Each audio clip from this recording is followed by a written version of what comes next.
Welcome back, everybody. I'm having a fun pre-chat and technical, pre-show setup meeting with the lovely Patricia Contreras. Patricia and I know each other because we have a friend in common, somebody who also appeared on the show, Elizabeth Danielle Pujadas. Hi, Liz. So welcome to the program, Pat. Lovely to speak to you finally. Yes, thank you so much for having me. I'm really excited to be here. It's my pleasure. And the timing worked out well for both of us. I know we had to reschedule a few times, so now everything is set within the universe. We can just have a conversation. Finally. Yeah, exactly. Perfect. For those of you who are not familiar with you, let's start with your background. You're an actress. You've done quite interesting work on stage and on screen. So we're going to dive into all of that, but let's start at the beginning. The show is the love of acting. Where does your love of acting come from? Oh, I love that. So since I was a little girl, I've always loved acting. I've loved entertainment. I dive into cartoons or Power Rangers, Barney, all that. Like my first love for acting started in Barney, actually. I would watch that show and I'd be like, Mom, where do I have to go? Who do I have to talk to be one of those kids dancing around with this dinosaur? Please, like where do I have to go? So that's basically where it started. Just watching cartoons and mimicking the voices. And I'm an only child, so I would watch the shows and I would want to replay them, or I would want to redo the scenes with someone, and I didn't have anyone to do it with. So I would do them with my Barbies. So I would come up with the most intricate scenes, continued stories of like every time I would play Barbies, every day I would come back and it would like wherever I left off the previous day, I would continue with my Barbie games like that. So if the relationship had broken off, I'm like, okay, well, he's gonna go date this girl now, and then like I would bring out a new Barbie. So I just created this whole world of entertainment, this world of imagination on my own as an only child, which was a little difficult growing up. But I have a lot of cousins, so that was great. But I actually never really felt brave enough to pursue theater, to pursue acting. I always knew I loved it. I always knew I had like this touch of like a spark of like I can entertain people. I make people laugh. I'm really silly. I grew up being really different. I have like big frizzy hair. I was born with a pink birthmark on my face, which is covered right now because of makeup. But I was always really different. I was like the target of like bullying and being picked on. It's sad, but it's okay. It shapes me into who I am today, so it's okay. But so I always grew up with that difference, and I knew like I'm supposed to do something with this difference, but I didn't know where to like channel that difference into. Like so I never felt brave enough to pursue like the drama club in elementary school or to just do after school theater shows. I never felt brave enough at all until my senior year of high school, or I think it was my junior year of high school. I joined the new drama club, and I found like wow, like all this difference, all this energy that I had, like I don't know, like I felt like finally I have a place to channel it into. Like I have an escape. So it really awakened me, and it gave me purpose because senior year was approaching. Everyone was talking about what they wanted to do when they grew up. What school they wanted to go to, what did they want to major in, and I always felt really lost. But when I found that drama club, when I found that way of expressing myself, I'm like, okay, you know what? This is it. I'm gonna study theater. Like, so I decided to just go to school for that, for acting, and I graduated with a BFA from Florida International University, a BFA in theater performance. And I've done a lot of local theater shows here in Miami. I'm in Miami currently, but I live in New Jersey. Um, so I've done a lot of theater work. I local theater here in Florida, but now I wanted to make my way into film. Yeah. So that's why I moved to New Jersey. I'm working my way into like getting bigger agents now and just auditioning as much as I can, which actually during the pandemic there's been pretty great opportunity coming up. But it's funny because this whole thing of like me feeling a little insecure, different because of my birthmark, has actually been the biggest asset or like my biggest gateway into the career of my dreams. Because my first ever performance on TV or in film was that I was the lead for a domestic violence music video that was filmed in New Jersey.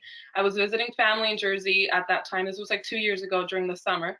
And my aunt was like, oh, there's this audition, doesn't pay much, but they need a lead for a music video. I'm like, oh, I'll try it out. So I showed up.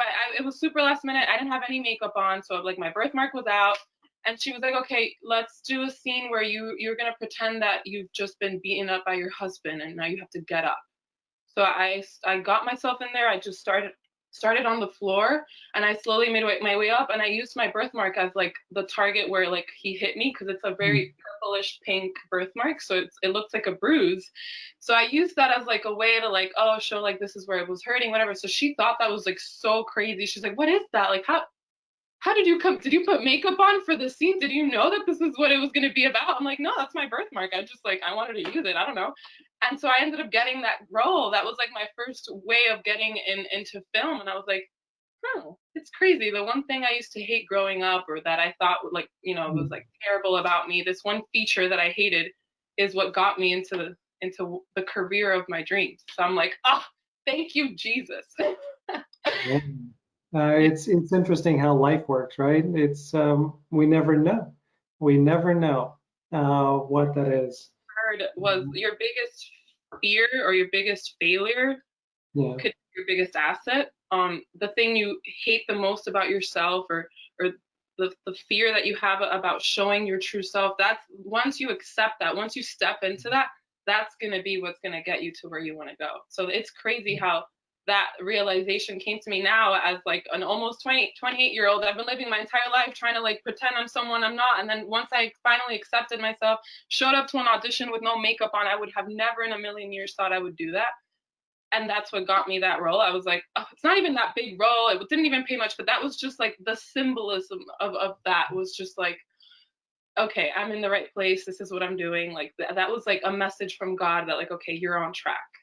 Yeah. I it's that's how it is, and it's so unfortunate that we kind of go through stages, right? We as children are open. We're open. We're just ourselves, and then we get to a point where we feel judged, and then we start viewing ourselves differently, and we start shutting down, and we start protecting and building walls, and then going through life worrying about what other people are thinking about us or how we're being perceived, and not until we're old and we get to the point of I don't give a shit what anybody else thinks about me, where we start returning to our true selves. And the people who can make that middle part smaller are the people who are going to enjoy their life the most. So Right. be yourself.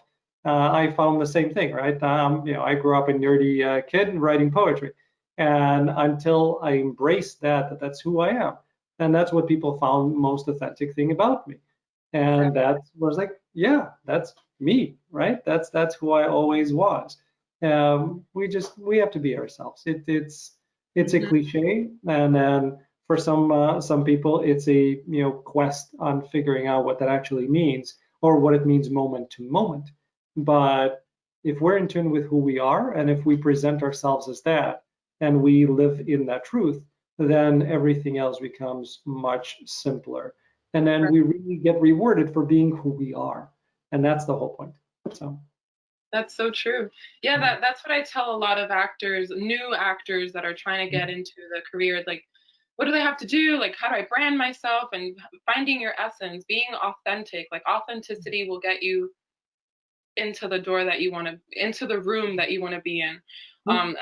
Not until I realized that's what it was. That's Yeah. how I was able to just like step into who I really am, and things just started flowing just differently. Yeah.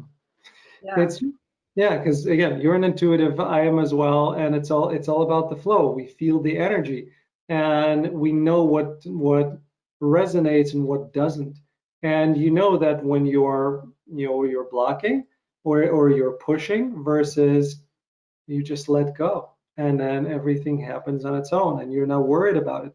And I speak to so many actors who are pushing, pushing, pushing. What does the casting director want from me? How do I do this? How do I yeah, how do I fit in? And they don't get the roles. And then they get to a point of, in their words, which I really like, of not giving a fuck. and then you go and you just enjoy yourself, and you do what feels natural for you, and they get the part. And they're like, wait a second, what just happened? It's because you let go. It's Right. because you stopped worrying about everybody else and you just did you. And that's what people want. Yeah, I feel I think I think it was Leonardo DiCaprio that said that for so long in the beginning of his career he was just trying to put up this persona, or just showing up and thinking that he was going to show what they wanted, when in reality he wasn't really being authentic to who he really was. And until he let that go and just threw that out, he was like, I just started stepping in and it's like, this is who I am. Either you like it or not. And once you step into that, you're going to find the roles that are meant for your essence and your voice, which is perfect. I'm not trying to fit anyone else's voice. I'm just trying to show up with who I am. This is what I have to offer. No one else has to offer what I have to offer, because there's only one of me in the world. There's only one of you in the world. And that's the true virtue in life. And I Yeah. feel like that's why I always encourage everyone to take a theater class or a movement class, because Mhm. that's what it's about. It's like stripping yourself of the prejudgments of like what society told you were, of what your parents told you were, of what you think you are. You just strip that all. You take off these masks, which is Mhm. basically the mask work in voice and movement, where they put these neutral masks on, and you just have to embody like whatever you feel, whatever you're moving with. And then you start with a clean slate. You let go of like what society thinks you have to be, Yeah. and you go back to like how you said, when you're a child, you're just able to be free of who you are with no judgment. You don't care, because you don't know what bullying is. You don't know what judgment is. You're just being you. And we Mhm. get to go back to that. So that's when you know you made it as an actor individually, when you're able to just let go of that judgment, and you're able to go back to that childlike state of just being free. Completely agree with you. And movement classes too. I think I a love that. class that, a class that I took was combining. I think they were combining viewpoints and movement and Meisner and some other things. So it was kind of a combination of stuff. But I distinctly remember doing these things of walking around, and then you walk around the room and you change. You notice how somebody else walks, and then you have to copy them, and then you have to switch on the spot, and then you have to it's like all of these exercises, but it gets you out of your head, and Right. then finally gets you into a place where you're free and you're just enjoying being in that space, and whatever feels right at that moment, that's what you're doing. And then you start realizing that, yeah, stage is that place where I can just live without consequence, where I can step away from what the societal factors are, of what the expectations are, and I can truly just be free. So same thing again, everything has limitations obviously, but that idea and that freedom, the allowing yourself the ability to just do what comes into your mind at that moment, is what grounds us and makes it real, as opposed to pre-programming a response, or a facial gesture, or a line and waiting for that, and then you're saying your line. It's mechanical. People don't buy it. It doesn't reflect well on screen. So No, people want authenticity. People want to see. That's why we go to live theater, because we want to see like, oh, they forgot their line. What are they going to do next? And it's just this true moment. Like, it's vivid. That's yeah. what we want. So going back to your birthmark for a second, when you had that realization of, oh wow, that's why I got it. It's obviously your ability as well, but it's being true and being authentic. So do you go to certain auditions now without it being covered up? Do you still cover it up? How do you view it right now? So that's a huge debate that I always had, whether I should do my professional headshots, like some of them with the makeup on, some of them without. So right now, all of my professional headshots are with makeup on, covered. But Mhm. whenever I do see auditions that come up for like makeup brands, or there's been a lot of acne commercials on Actors Access or stuff like that, then I create my self-tape auditions, or my slate. I use it with no makeup, or I say I have a pink birthmark, I will submit photos of that. So I try to make it selective to what I'm auditioning for. But for the most part, like my website, my social media just resembles it with my professional headshots with makeup on. But I try to make it fun and have like some Instagram posts about like self-acceptance and just not all natural, no makeup. So, because that is part of my essence, that's part of my brand, just accepting yourself as you are, like welcoming, having inclusion with everyone, so that I can also speak to other young girls who feel insecure about their acne scars or about their birthmark. And I actually did a video with the Underdog Collective. They do they speak about bullying, and they have an anti-bullying organization, and they make YouTube videos, everyone giving their different testimonies about like how they surpass their difficulties in their life. So I made a video about my birthmark, and that came into contact with the Vascular Association for Birthmarks. So one of the brand ambassadors contacted me, and then we've been able to do Zoom meetings with other influencers or other people who also have birthmarks. So I've been able to join that community because of that video I made. So it opened that door as well, where I've been able to meet so many other young girls or just men and everyone in general that also have birthmarks on their arms or face, different parts of their body, which is so beautiful that we're all able to just create that community, and we create birthmark awareness. And there's been so much that I've been able to do during the pandemic, meeting these people, and it's like I realized I want to be more a part of that. And how can I mix my platform, my ability to act? How can I create more theater work or acting work in relation to also, brand ambassador for birthmarks and vascular? So that's something I've been playing with now that I've been exposed to that community. I didn't even know there was such a huge community of birthmarks on the internet. So it's opened the door. Me being able to be true to myself and me showing my birthmark has connected me with people that are meant to, to be on my team, that are going to help me excel, that I'm going to be able to help them as well in return. So it's been a great process of just realizing that. Yeah. So I'm going to ask you something that is not really for me, but for somebody watching, that question will come up. So it's my responsibility as a host to ask it. So if you had a chance, in those, a vascular surgeon would come to you and give you an option of, getting rid of the birthmark, would you do it? No, Okay. I would do it. If you would have asked me that in high school when I was like 17, yes. Yeah. I wanted to get rid of it so bad. I even got some laser treatments on it where it would make it lighter, but I was never able to get rid of it because you need like 2 years of sessions in order for it to be gone completely. But I was treating it, and in the process of me treating it, I realized like the amount of pain that I would go to every month, having to go to the dermatologist and get those laser treatments on there, and then it would make my face super swollen, where I wouldn't be able to leave my house for 2 weeks. It was just such a long process, just because I wanted to get rid of something that God gave me intentionally.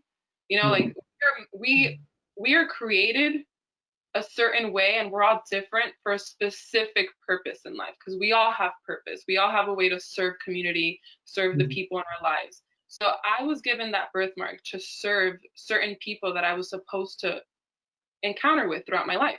So I was like thinking, why am I trying to get rid of something that I was born with? Maybe I should focus more on getting rid of my acne scars, or maybe I should focus more on eating healthy, getting better habits or better routines in my life. Why am I trying to get rid of something that God intentionally gave me? So I had that huge epiphany there where I was like, I'm just going to stop enduring this process. It was very terrible, very painful. So yeah, I decided to keep it. And now I realize that I'm really happy that I did, because it's opened many doors in my life. It's helped me grow as a person. It's helped me grow. My self-love has grown. So it's been a journey that I love. Thank you for answering that question. I was fairly certain that that's how you would answer, but I know that there's somebody watching this that says, okay, she says that, but if given the chance, would she do it or not? So I asked it. Now we can move on. Exactly. It's an interesting thing, because again, I grew up and I was always told that I have a big nose, even though I don't think my nose is that big, but I was told that I have a big nose. So I remember, researching Barbara Streisand, who also has, a Jewish nose like I do, and we got Jewish noses up in here. And I remember distinctly that she never opted to have surgery. She didn't want to have that because, again, it's part of who she is. And also she was worried that it would somehow change the way that she sings, which she wouldn't want to do anything about. So like, I remember going through this as not really as a child, but more as a teen and early into adulthood, where I was worried about it. Then I just stopped thinking at all about it. I don't care. This is who I am, and when I smile, it's gummy, but that's who I am. I'm not going to change the way that I smile just because, there's some gum showing there. Same thing with the nose. But Yeah, I'm glad that you've come to terms is more of a negative kind of settle on it, but I'm glad that you've embraced, that's a better term. You've yeah, embraced, the way that you are. And I think it only will make your life fuller. right. And there's so much beauty in that. Like I feel like once you're come to agreement with your essence and with who you are and the way you look even more beautiful. People are going to start being like, oh, there's something about you. There's like a spark or something. It's like, oh, it's because I love myself. Yeah. So what does that mean to you, loving yourself? Um, I'll I'll come back to my point in a minute, but what does it mean to you? I think it means exactly that, accepting your essence, like loving who you are as a person, the things that you do for others and seeing how that helps others. And I was like, oh wow, embracing your gifts, your abilities to help others, finding your purpose, which purpose is always tied into community. How am I going to serve someone else? Purpose is not about like the career that I choose for my glory and my purpose to have my platform and this in my life, my accomplishments. I think what what I find beautiful in others is when they have their purpose and it's driven to embrace someone else or help someone else, push someone else forward. And that's what I find the most beautiful in others. So when I do that, I feel the most beautiful as well because it's not about how I perceive myself physically. It's about what someone brings out from their essence on the inside. Yeah. And it's so joyful to me to hear you say essence because my whole path of self-awakening and the major changes in my life happened when I kept hearing a voice in my head saying, "Live your essence," and Oh, that became my driving point, and that became kind of books that I've written, that became the radio show that I've had for a number of years. It was all about finding out what that essence is and then living it. And the full kind of spectrum became recalibrate your life to live your essence. oh So wow. that whole process of recalibration and what do we have to do about it? And part for me was recognizing what it is that I'm about and embracing that part. And I came to a point where I was very successful in IT, and I had a business that was doing wonderfully. But anytime I had to introduce myself and shake somebody's hand and say, I'm Alan Weisberg and I'm in IT, everything within me would just scream out, no, that's not who you are. You're not living your essence. So I literally started introducing myself as who I envisioned myself to be and who I chose to be. I said I'm an author. And they would ask, wow, what have you written? I said nothing, but I'm an author. Or I would introduce myself as an actor and they would say, that's awesome. What have you been in? I said nothing, but I'm an actor. And then it felt so incredibly freeing because I let go of the perceived notions that I was putting on myself, and I just allowed myself to be me. And that started discussions of, are you an author? Are you a writer without writing something? Are you an actor without being in something?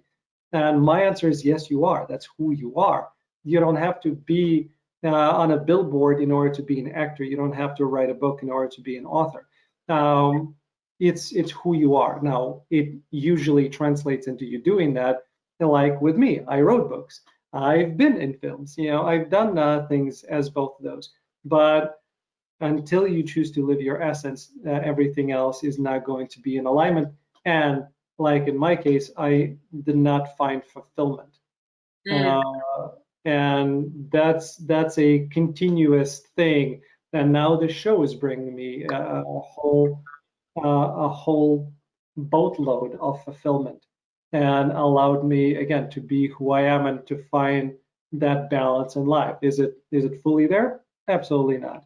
But when I look at my life and when I wake up and when I'm not feeling well, The whole driving is, hey, I love my life. I love what I do. I want to feel better so I can continue doing it. And that becomes another positive force in there. So you using essence, using self-love. I wrote a book on self-love. Using all of these things is just heartwarming to me.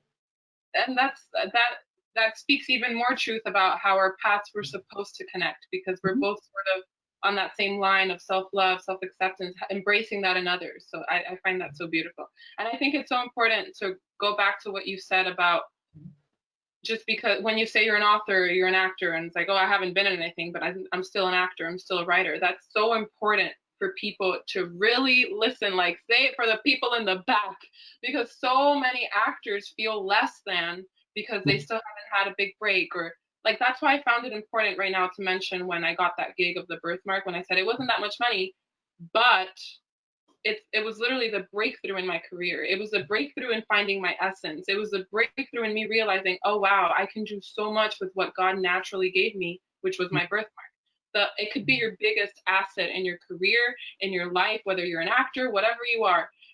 Always say it, proclaim it with confidence, even though you don't have any credits, even though you have never written a film, you're a screenwriter, even though you've never acted in anything, you're an actor, because if that's what you are, that is your essence.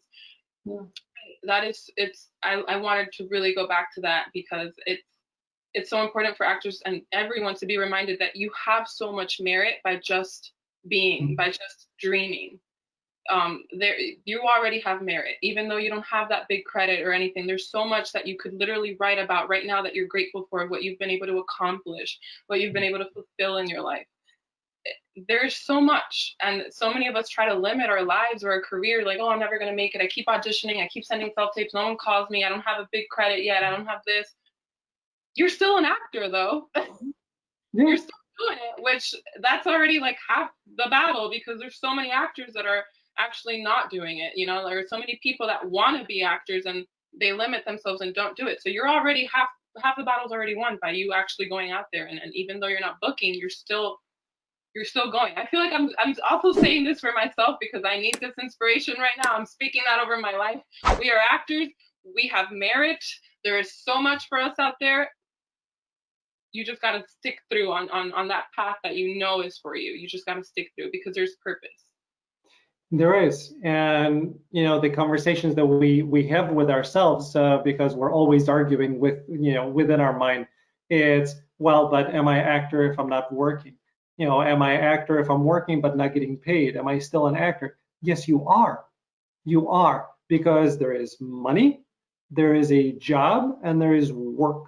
You are a working actor because you're working on your craft, you're performing the work of an actor, and you're auditioning, which is work.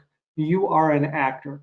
The fact that you have not received remuneration for it, or you haven't gotten the top billing that you want, or you haven't even gotten a co-star role, but you just made your indie and you made your $50, you're an actor. So this part comes later if you continue this part. So true. That is So, yeah. Oh, I'm sorry, I didn't mean to interrupt. I love everything you just said. It's speaking life over me, so I'm sure it's gonna hit a lot of people right now that really need to hear this, especially in such a tough time. I mean, the market is open.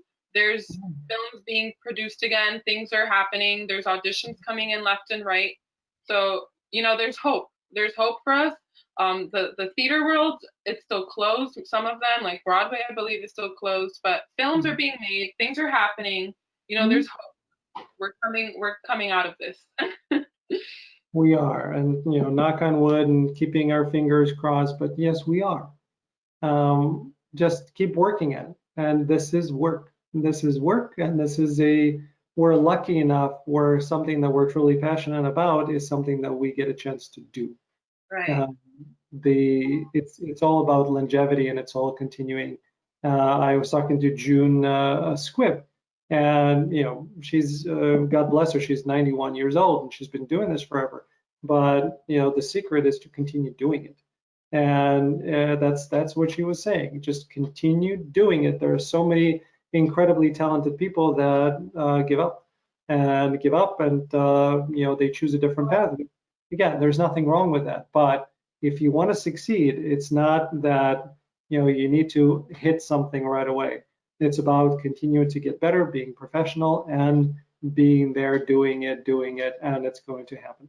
At what level, we'll see. But that's the longevity happens when you are in it long. Right. And there's so much room right now for innovation because of the pandemic, since theaters are closed. I've been noticing a lot of theater houses doing Zoom performances. For example, I work with the FIU Office of Advancement for Women, Diversity, and Equity. So it's this office where they come up with it's a lot of psychologists, researchers that work in this office to promote diversity and in universities, because it's with FIU. So I got that job before I graduated my theater program, and I've been able to stick it through since I graduated in 2018. Nice. I've been working with them since 2016, I believe. So it's with this artistic director called Jeffrey Steiger. He is specialized in creating scripts to speak about diversity, women, sexism, racism, and specifically in the workplace of universities. So that's something we would go to different universities and perform them for the deans or the chairs of different departments like engineering, specifically engineering, math departments that suffer a lot with that because a lot of women feel that they're not appreciated enough, or especially because it was such a male-driven field that now a lot of women are into it, or diverse, whether you're Latino or Black, like a lot of them are pursuing these careers, obviously. And there's been a lot of problems in these specific departments where what they're doing is that they're doing workshops for them, but instead of talking about it straight up within the department, they hire professional actors, which I'm part of that, and we perform skits regarding the sexism or racism going on in their departments, and then they're able to have these difficult conversations through this applied theater work, which it started off as something small with FIU, but that program has grown so much that now different universities call us to go perform it at their schools. Like we've gone to Oregon State University, FSU, West Virginia University, and we also did it for the engineering department it was like an engineering program in Tampa where a lot of different engineers throughout the nation came and watched that performance. So it's been really great to see that, to hear the feedback, to listen about this world that I didn't even know anything about. I'm a theater major. I didn't know anything about the engineering department or biology, but just to see the dynamic of it and how much struggle there is within that sexism and racism in these different departments. So bringing that, but using theater to make a difference, to create change has been so great. But because of this pandemic, obviously, we were limited to go to the universities we were contracted to go this year.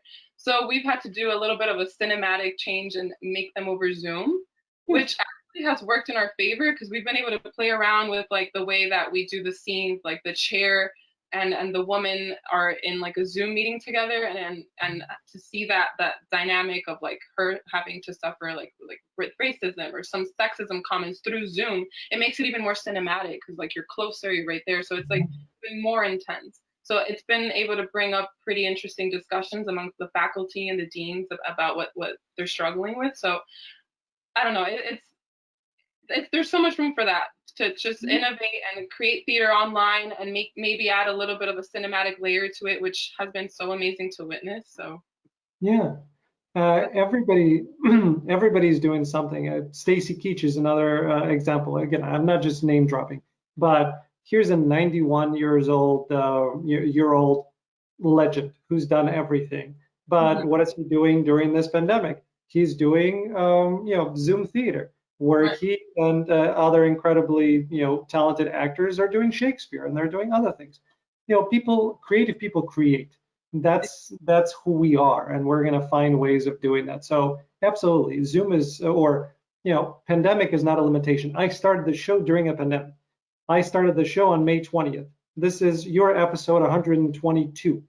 So creative people create. It's what we choose to do with our time and our energy, and we can always find something to do. I think I read somewhere that calculus was created during a pandemic. So not this pandemic. This, it happened a lot earlier on. But it's, what do we do, right? What do you do with your time if the other avenues that you're used to normally being in are closed to you? Well, you find something else to explore and to get better at, or to start. So absolutely. During that pandemic, that brought us calculus. Oh. Yes. Yeah. But yeah, even Shakespeare, which was the play that he wrote during a pandemic? Was it Henry? I forgot which one, but he wrote a play in a pandemic. So I mean, this isn't something that's hindering us. This is, like you said, there's more room, more time now that we're stuck at home to create. I also started Faith Over Fear talks on my Instagram live every week. I stopped it because I was in the middle of moving from Miami to Jersey. But that was something that I wanted to create, because I was like, how am I going to be able to connect with people that inspire me, people that speak life over me, if I'm not able to see them anymore? So I created this talk show once a week on Instagram. It was just Faith Over Fear, where I would ask them, like, what are you doing to stay motivated, to keep your faith, to keep your dreams alive during this pandemic while you're quarantined? What are your routines that you're instilling? So it's basically for me to adopt in my life, but also for anyone who was viewing, to just bring that little 15-20 minute inspiration weekly for them to just keep pushing, keep following their dreams, not lose the faith. I'm all about faith over fear. I created this coaching program recently during the pandemic as well, which is called Faith It Till You Make It, where I help beginner actors to just keep the faith in their career. If you feel like you have a calling to pursue the arts and you don't know where to start, it doesn't matter. You're on the right track, but as long as you pursue it and you keep following that desire, that purpose that you have in your heart, then it will all flow. It will flourish the way it's supposed to, but as long as you keep the faith, you focus, you stay the course. So I that's all, like how you said, you're all about finding the essence and speaking about that. I feel like part of my purpose, I've come to realize, has been to just inspire people to keep their faith and to lose the fear. Feed your faith so that your fear will starve. That is what I love to tell everyone. I feel that. So as you're talking about it, I definitely see that. Please continue, because people need it, especially in our industry where there's no linear progression of anything. There's no certainty whatsoever. Most of the time, people think that we get rejection most of the time. That's not even the worst part, because most of the time we hear nothing. Exactly. You put your heart out, you do the audition, and then you hear nothing. There's no resolution, there is no closure, there is nothing. So we as actors, for those of you who are watching who are not in the industry, we as actors, the best advice that I was given as I started out is, as soon as you do the audition, you forget about it and you move on. Because you shouldn't waste time or effort thinking about it. There are a million more reasons why you are not getting the part that have nothing to do with you. So that's how the industry is. So keeping the faith is a huge part of it. So I'm glad that you're doing it. Yes, thank you. Yeah, it was more for me, like I said earlier. A lot of the things I do, I pursue them because I really need them.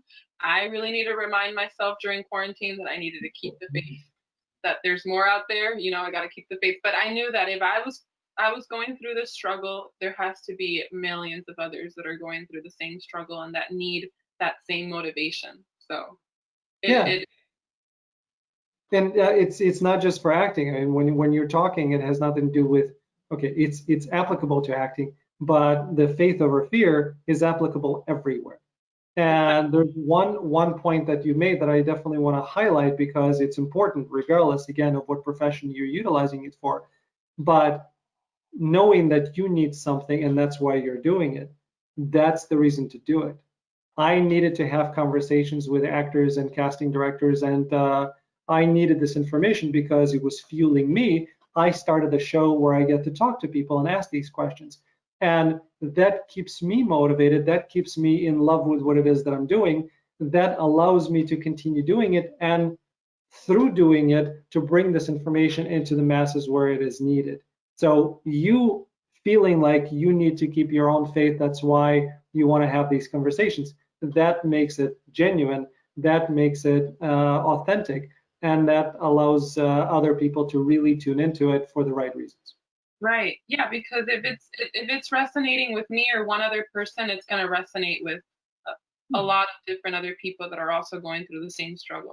So I feel like that's like it's going back to that same thing. Authenticity is everything. It's specifically in acting, but also in whatever career you are, because there's so much competition in the medical field, law, Mm. acting. It's the same thing. It's so many people are like, "Oh, you're an actor? That's so difficult. How do you deal with the rejection or the competition?" It's like whatever career you decide to pursue, there's always going to be that same struggle. It's just that in the actors, it's out on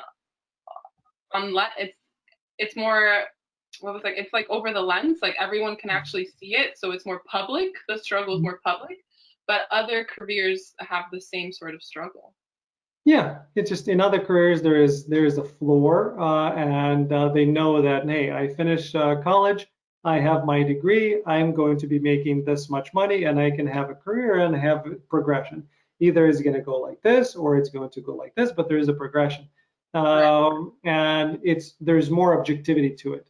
Yeah, there's In certainty with that. in our industry, listen, our industry is nuts. So the only people that should be in our industry are the people that are doing it because they don't see themselves doing anything else, because that's the only thing that fuels them, that drives them, and they can't imagine doing something else. Those are the people who should be in the industry. Otherwise, it's not worth it, people, really. Really not worth it. No, if you feel like it's a calling and you don't see yourself doing anything else, then Yeah. you're one of us. I get it, but you can't deal with that uncertainty.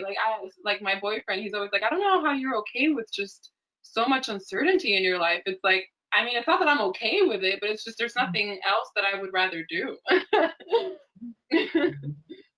I know how that is, and it's not for everybody. It's really for very few.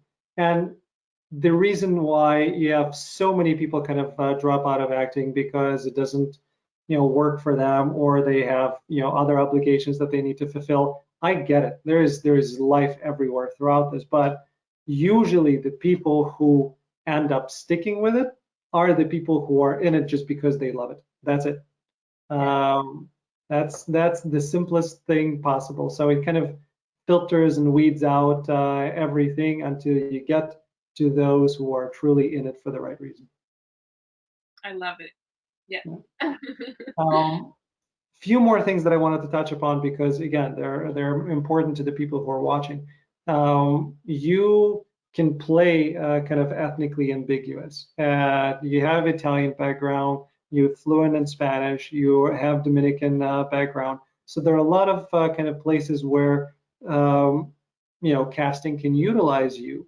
Did you find it to be a help or a hindrance? Well, lately I've been a little on the mix side where I could be a hindrance because they sometimes just don't even know where to place me. They're like, we don't know, are you mixed? Are you just light skinned black or are you Latina? So a lot of people tell me that I look like Tracy Ellis Ross, but I'm not black at all. But I'm like, oh, I I see see that, that. but I see that. Yeah. the light skin, but I mean, it's somewhere in my ethnic background because I'm Dominican, obviously, but it's just a lot of the things that I don't actually identify with in the real world are what they typically identify me on screen. So it's like, okay, like I was cast as a Haitian once, and they're like, "Can you do a Haitian accent?" I'm like, "Sure, let's give it a Yeah. shot." I mean, it's a neighboring country to Dominican Republic. We have things in common. I guess. So it's difficult. But when it comes to theater, with specifically the ethnic the diversity things that I do with FIU, Mm. Office of Trans Women and Diversity, that has worked in my favor a lot because I'm not just ethnically ambiguous, but I feel like my age range is also very wide. So it's helped me a lot with that, where they cast me as the Latina in an engineering department, but they can also cast me as like a um, younger faculty member, or like I could also be tenure, like I could seem like a professor. So it's like a lot of that has helped me with that wide range has helped me in that industry. That's why I've been able to do it for so long. with FIU. But when it comes to film, yeah, it has been tricky. Sometimes they don't really know where to place me. So it's been a little bit of a hit or miss sometimes, yeah. Interesting. I always love hearing that because it's I just don't see that for me, right? I'm a white guy, so my casting is either you're a dad, you're a business person, you're a lawyer, you're a doctor, you're a neighbor that looks like they're friendly, but that may kill you at the end. So Right. this is where people view me. Mhm. Whereas for you, it's a completely different set of challenges, and you're a woman on top of that. So. Exactly. And also because there's this specific image in Hollywood of like, okay, the Latina is like the sexy, Mm, promiscuous, voluptuous shaped Latina, or mm, she's the maid. And it's like my look does not fit into any of those descriptions. Like, mm, I'm not voluptuous. I'm not like your typical like sexy. Like I'm just it's very different. So and then also with like the ethnic like light skin black, it's like I'm not your typical in that field either. So it's a huge mix. So it's been it hasn't really served me too well, kind of. But what I have noticed, it does give me many options. When I see breakdowns, there's so many different roles that I could audition for because of the amount of like diverse that I have. Like the mm. it gives me a lot of options, which is good. But it could also be tricky. You know where, and you may have explored this already, but the universe just sent me information. It's my duty to reveal it. So I think it'll help you in the commercial space because when you're doing commercials, that you have a lot more latitude there as opposed to being on screen and then being very specific about making sure that only a person of this heritage gets to play that particular role. I think in commercials you actually will get a wider range of possibilities. Have you explored commercials? Yes, and I've been told that a million times. When I was pursuing modeling for a while when I was Mhm. young. I'm very tall for a woman. I'm 5'10", almost like 5'11" ish. So Yeah. I do runway as much as I can. I used to really love runway until I discovered I just wanted to dive in immersely into acting. But before Mhm. that, like I even did New York Fashion Week one year. Like I believe it was 2017 that I did New York Fashion Week. So I loved runway, but when I would walk into runway agencies or like these big modeling agencies for like print work or like actual runway, like European runway, they'd be like, "No, you're too commercial for this. Too commercial." And they would say it as a bad thing. I'm like, "What does that even mean? Too commercial?" But then I discovered it's like, oh, I'm just a character actor, Yeah. like I'm just an Yeah. actor, I'm not a model, I'm an actor. Like that's you should have just told me that. I was so confused my entire life. You're too commercial. It's like that's actually a good thing. Yeah. So there you go. Please explore the commercial market. It could be a boon for you. And then speaking of the realities, right? Because you're a working actress. You're not a regular on shows yet. So what do you do in terms of the financials? How do you pay the bills? Well, I was a server for a very long time, and in a resort. So it was a great position where it was very flexible. It was tip was already included because it was a resort, so it wasn't just an individual restaurant. So that also gave me flexibility when I was in school, which was perfect. Yeah. So yeah, I've been a server for almost 6 years already. So that's what I do in terms of finances. So it's Yeah. been it's also a career that fluctuates, and as a server in hospitality, like I worked as a receptionist for a hotel. I've just been in hospitality for a lot in my life. I love hotels. And also I feel like it's very charismatic, like an actor, you're always socializing, mingling, you put up a persona and you just entertain the guests. So it's been really great. I love that. But hospitality is also very fluctuate and it's just like acting, very uncertain. So Especially right now. I think, maybe 4 out of 10 people in hospitality are out of work at the moment. So, yeah, unfortunate. Hopefully that comes back. And thank you for sharing because again, it's the reality of our business, right? We all do things. Me as an actor, I do IT. I do IT and HR consulting. And thank God that I can do that because it affords, me the opportunity to do other things like the show, which is awesome. And from 122 episodes over the 6 months, I've made $31. So yeah, yeah, it's we do what we love. I am envisioning this being a lot larger and going somewhere, but for the moment, it's not something that allows me to just drop my job. So that's the reality of our business, and that's okay. And that's so good. It's so good to explore different talents and gifts that you have, that you have that virtue, which is so great, that you're good in IT, you're good when it comes to technical things. I'm not savvy in tech at all. I mean, we took like 30 minutes trying to find a I took 30 minutes trying to find a button here on this webcam. But that's so good. Like as an actor, you have to explore the other areas of your life that you're good at, that you could develop to make some sort of income. Like during the pandemic, being quarantined, I would do the lives, Faith Over Fear. And through that, I realized I love inspiring others. I love motivating others. I always try to speak to my other fellow actor friends who are also struggling or don't know too much about the business. So I would just like, oh, we should do this together. Or you should look into that. So I'm like, wait a minute, I should charge for this. I should create. So that's why I created Faith It Till You Make It, which helped me come up with that little bit of side income. And I just help actors, starting off actors that maybe want to audition for a BFA program. They don't know how to choose a monologue. So I help them choose a monologue based on their essence or their brand. So, and then I help actors just like elevate their mindset. You know, it's all about the mindset that you have, the perspective that you have towards your career, towards yourself. So I start off with that. My program is just, it starts off with mindset. Then we move on to branding or finding your voice in the industry. We move on to networking, how to network with your brand, how to use social media for that. And then the last part is materials. So I help them find like materials for whatever they're auditioning for, or for their BFA program if they want to audition for that. You know, so materials that link with their history, with their background, or with their brand, their voice. So very cool. We'll put a link of it below this video, so check out for that, and please go ask Patricia for help if you need it. Last thing, this is more curiosity, but it's also putting out there, again, stepping beyond the fear. But you know, Patricia and I both mentioned that we're intuitive. I, as an intuitive, picked up that as soon as I started swearing, I thought, nope, that's wrong. Patricia does not like swearing. I need to stop that. And that was the last time that I swore. Am I right or am I wrong? that's crazy.